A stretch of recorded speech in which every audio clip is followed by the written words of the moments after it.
Meron po tayong 4 na destination kagaya po ng nasabi ko na kanina. Meron po tayong snorkeling area or coral reef area. Pupunta rin po kayo ng Starfish Island. So,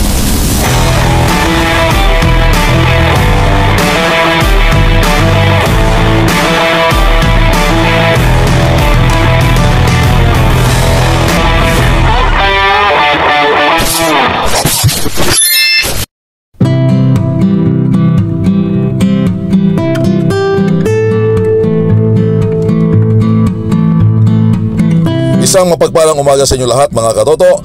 Pagkatapos natin salubungin ang taong 2025 kagabi, ito na ngayon sa araw na ito, patungo na kami ngayon ng Little Boracay. At sa aming paglakbay rito, makikita natin ang napakaraming puno ng rubber tree dito sa highway ng Calatagan.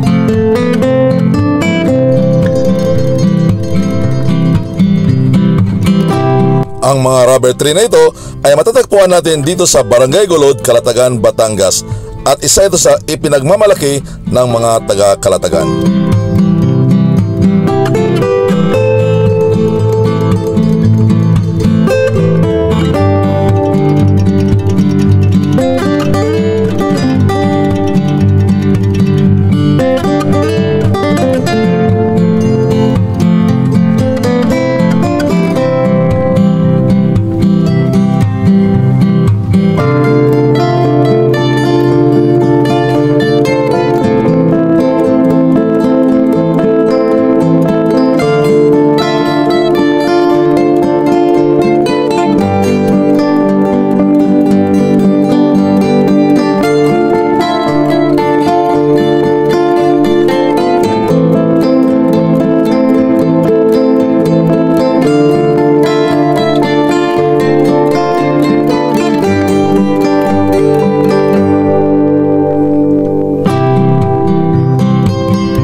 Alright mga katoto, andito tayo ngayon sa Barangay Uno at papunta kami ng Little Boracay at minimit natin si Christian.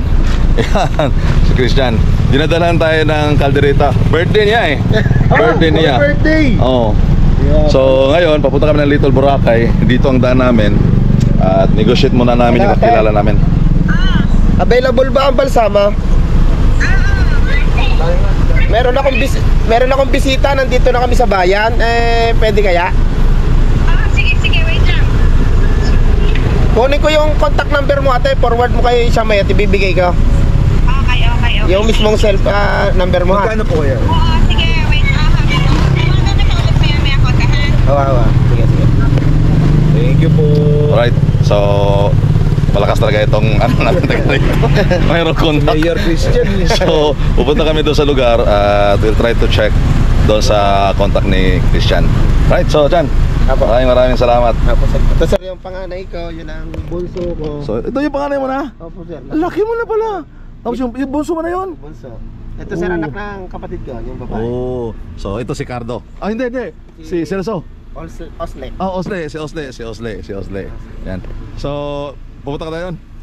Sige. Alright, so narating din namin. Alright, so sasakay na kami dito sa balsa.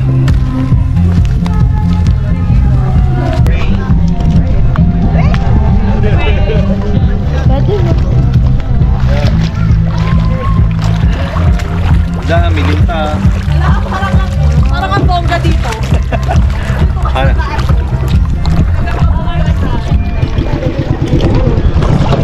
Happy New Year morning po everyone. This floating cottage po is hihilahin po siya ng atin pong towing boat mula po dito. Papunta po sa area 5 minutes away po. So, si boatman po or si towing boat po natin is included po sa package po. Ano po?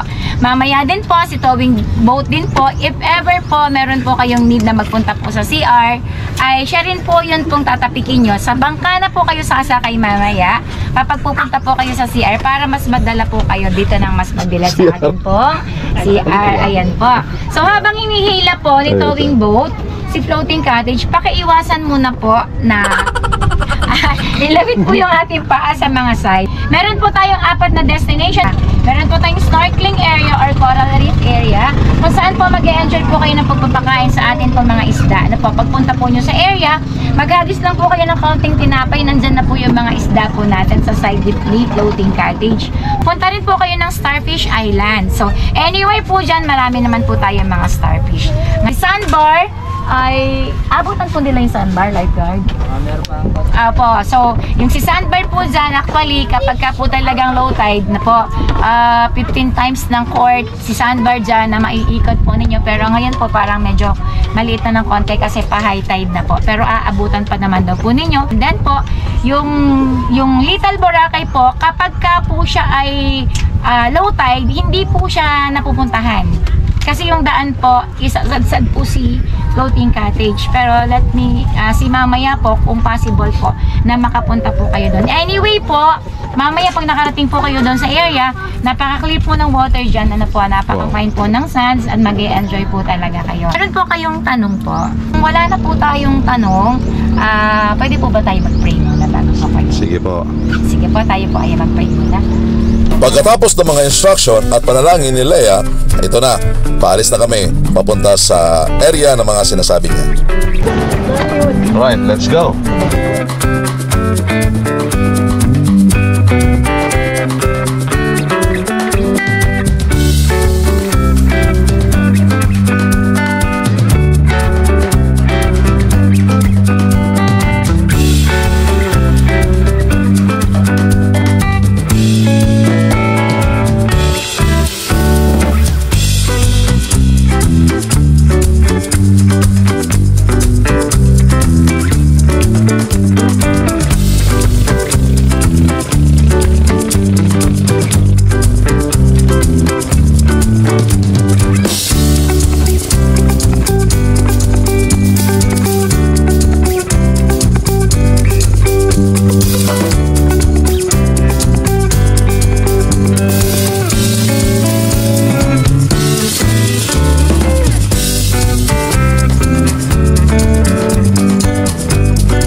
Right, so mga katoto, andito na tayo sa sandbar. Yan, ang babaw.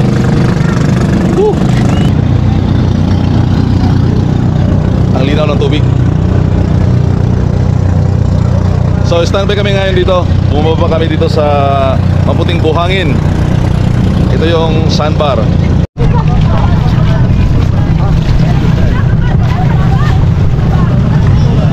Tatlo shorts ko doon, tsaka shirt.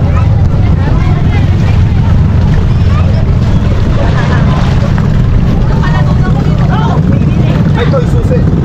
Ay.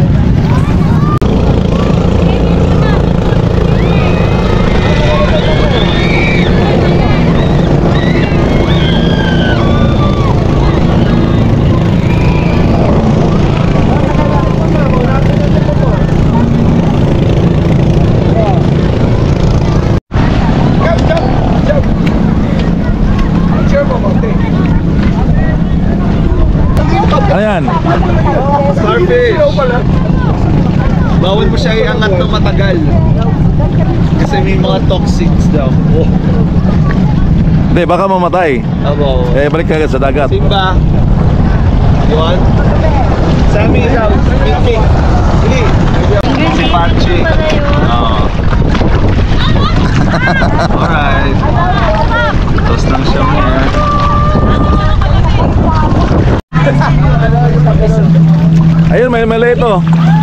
May maliit na starfish. Yun. Wow.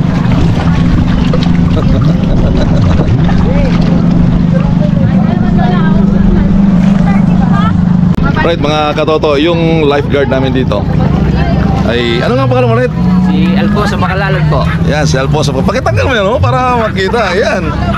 So, dati pala ito nagtrabaho sa Wukong. 8 years po ako doon. 8 years siya sa kumpanya. At anong taon yun? 2000 po hanggang 2007. Okay. So, hanggang 2007, nag-resign ka na. Tapos dito ka na lang. Hindi po. Korea po. Ah, nag-Korea ka. So, hindi na babalik. Nagbabalak po. Alright. So, yung tinatayuan namin, actually, pagdating ng 10 o'clock ng umaga. Hanggang umaga po, madaling araw, hanggang 10, wala po tubig yan. So, umaga hanggang 10 o'clock, walang tubig ito. Wala akong tubig. Buhangin talaga ang Buhangin nakikita lang natin. yan. Tapos, pag-umpisa na ito, bandang hapon na, ganito. Patanghali, hanggang gabi na po. So, ibig sabihin, pwede pala tayo tumakbo dito. Buhangin talaga ito. Pwede tayo laro-laro. Ang lawak nito, no? Wow. So, ang dami pong mga bago ng balsa rito. Dahil nga, nung bagyong Christine, marami pong nasisirang balsa. So, kung makikita po natin, yan, mga bagong gawa ng iba dyan eh. So, yun, lahat. Yan, hanggang doon yan.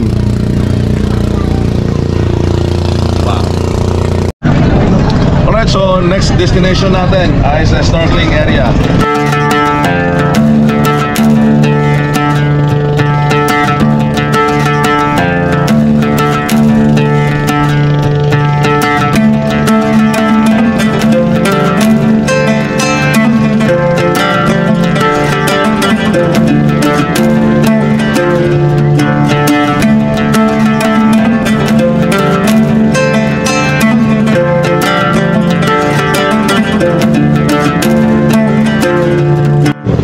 Right, so andito na kami sa snorkeling area at mayroon ako napansin dito na kakaibang yate. Yun. Parang spaceship ah.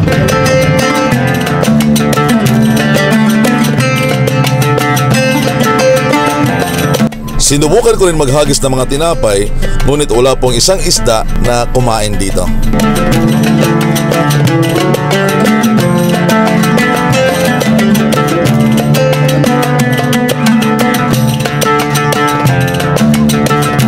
At this point of time, pupuntahan na namin ang starfish area.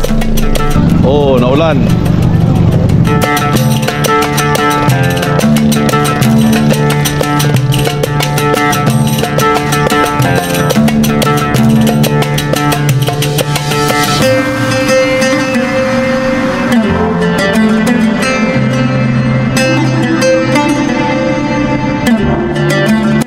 Right, so andito na kami sa starfish area. Ang dami, kasi ilalim. Yun oh, ang dami oh. Yun. May starfish eh. Hanap ka na starfish.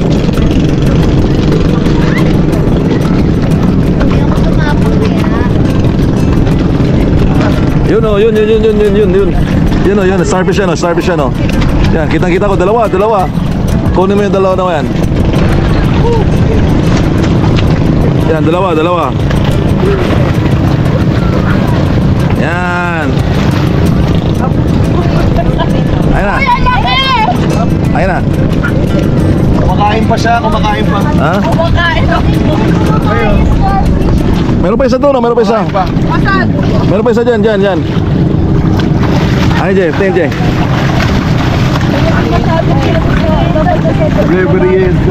Yun, yan. Ayun o, kumakain siya.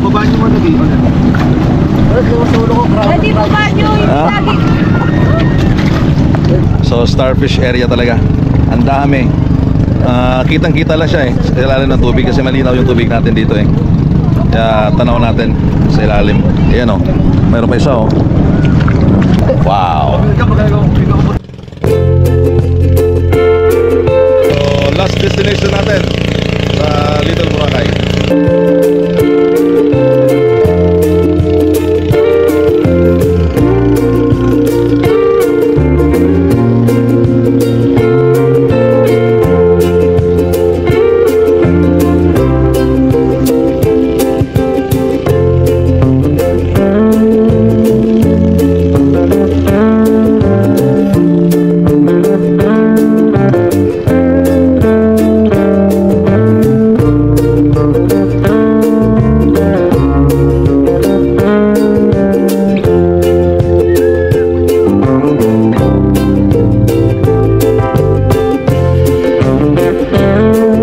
At pagkatapos ng konting standby, ito na, pabalik na kami sa aming pinagmulan. Muli, maraming salamat sa Suarez family sa pagkakataon na makapunta sa lugar na ito.